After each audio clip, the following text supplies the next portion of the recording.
Hey guys, good afternoon na. Okay, so this will be the continuation of the first video guys. Okay, nagumba ang primero nung gibuhat. But okay, so we're going to connect to MySQL and first thing first, you have to import your MySQL connector. Then you have to create a connection. Okay, so to create a connection, you just write this thing guys. That one. So you just use a variable for your connection. So to create a connection, just write mysql.connector.connect. Then your host will be localhost. We will be the same. If you are using MySQL Workbench, the user is also root. The password, it depends on your password. The file name of your database, so it's up to your file name also. And then after that, you create a cursor. By the way, the cursor is the one who created an execution for your query sa SQL. Then we store that sa variable nga C. Okay? Okay, so we already have a connection. Let's try to populate our tree view. This one, guys. Okay, so for a while. Something wrong ako. Ako sa nang Okay, okay. Okay, we're going to populate. Oh, no. Not pa say populate all. Sorry, not pala eh. Okay, we're going to populate uh, this tree view, guys, no? So, kaning mga widgets diri, it will be demonstrate inig sa sunod nga video kay inserted naman lang gud nga video guys no. Okay, sige. So let's try to populate that tree view guys. So to populate that tree view is okay. So let's go and create our function there. So this is how you populate your tree view with all the entry of your database. So I'll just call it populate all. Okay. Then inside populate all, you execute a query by using the cursor, and you just write a query select asterisk from students, meaning you're going to retrieve all the records inside students. Then you have to also activate the fetch all with the cursor, see that fetch all, and store that sa variable ng students. Okay? So the variable students right now is holding all the values of the students entry table. Okay? Then to populate that into your tree view, you have to delete everything first by writing this one so that the next time we execute the populate all, it will not be added. Instead, it will be replaced. No? Okay, so delete everything, then populate it again by doing this one. So for student, so this is a for loop. For student in student, so it's referring to this one. Okay, and then it will insert whatever value nga iyang makuha. Then for loop na siya. So hantod na mahurot ang iyahang entry. Okay, so that's how you populate guys. Then let's call the populate here sa pinaka last guys no, so that when we run the program, it will execute the populate all. Okay, sa pinaka last, pero ang pinaka last jud guys is the root main loop. So it should be before the root main loop. So let's try to run the program guys. Okay, sorry. Okay, there you go. It's populated na. So this data is coming from your database. I-populate na niya. Okay? Sige. Then next is how to insert a new entry. No, instead of using the MySQL workbench, we're going to use the Python to create a new entry. Okay, so let's go and create that function. So diri lang after sa populating all. Okay, so this is how you insert new entry. So I'll call it insert new. Okay, so you start with getting the value of the getting the value of the entry box, no? So if I run this program, guys, money ang entry box, di ba? Kani, including the combo box. So for the entry box, we're going to get the ID entry. So this is the ID entry, and by putting the function get, so you are getting the value of whatever you input here, and it will be stored sa variable nga student ID. Same goes with last name and first name. So gender, instead of using the name of the combo box, you're using the variable name, which is the gender bar. Now, if you remember, let me comment out the clears for a while, guys.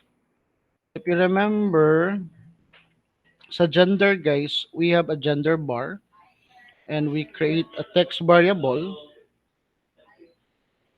So that is why when you select one value will be stored sa gender bar. Okay? Sige. Then, you're going to write an SQL statement or a query, insert into, because this is how you insert a value. So insert into students, then student ID, last name, first name, gender. So this is actually your field name, guys. So careful lang because this is case sensitive. So you have to make sure that the casing is the same. So for example, the student ID, so capital I ang iyahang ID, and then the last name is capital L. Same with this one, guys. Kani sila diri. Yan diha. Okay?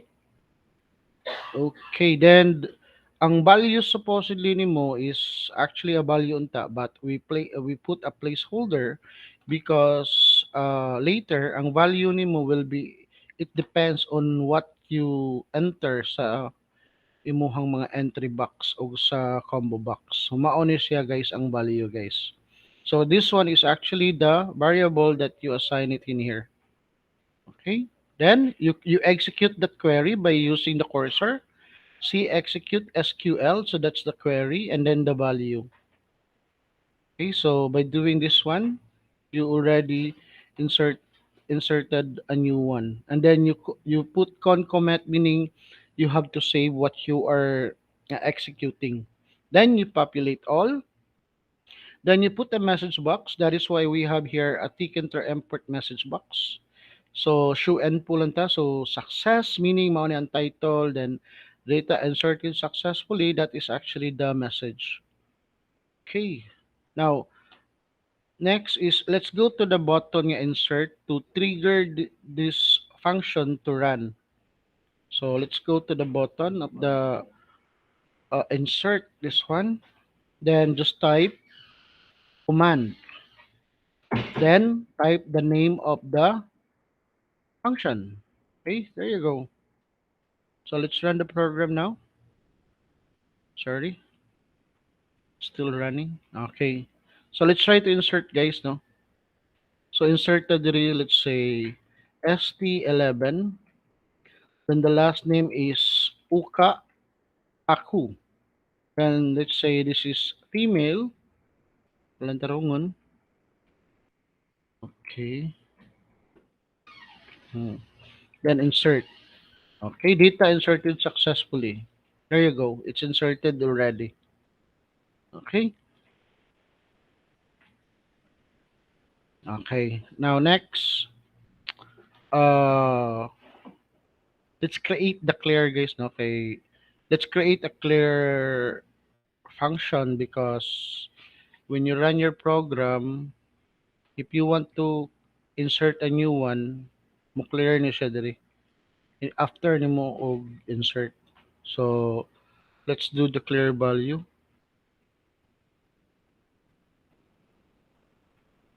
Okay, so kani siya, guys.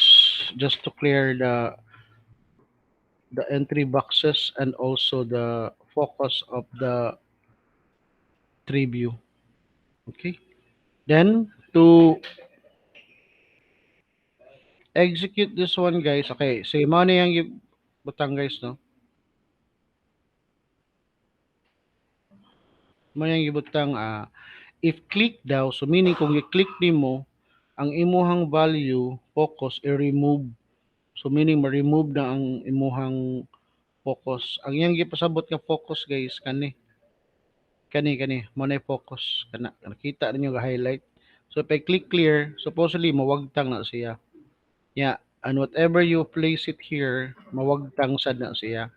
Let's say, for example, daghan kay kag entry box unya sayop ka nya ganahan ka mobalik ka sa uno, then you just click the clear. Okay? So sige atong okay, so mano siya guys, so delete the entry and also the gender, ibalik din mo into male, and then imo siya i-populate og balik. Okay? Kay okay, sige. I think the populate here, I think, pwede na na di. Sige. Sig, let's, let's trigger the clear. We go to clear button, this one. So we write command, and then, if you notice nato asterisk guys, no? Lambda lang ito ibutang diha. Lambda colon, and then you write the name of the function clear, and then write this one true. Okay? So yeah, let's try. Oh no, lambda clear true. Oh, ay, nagdoble ang double kuan guys. So yeah, let's try it again. No, there you go. So if I click clear, mawa siya, no? Then if I input anything there, then mawa sa do siya. Okay, so that's all for now guys. So ang next video ani is how to delete and update. Okay, sige. Tancho.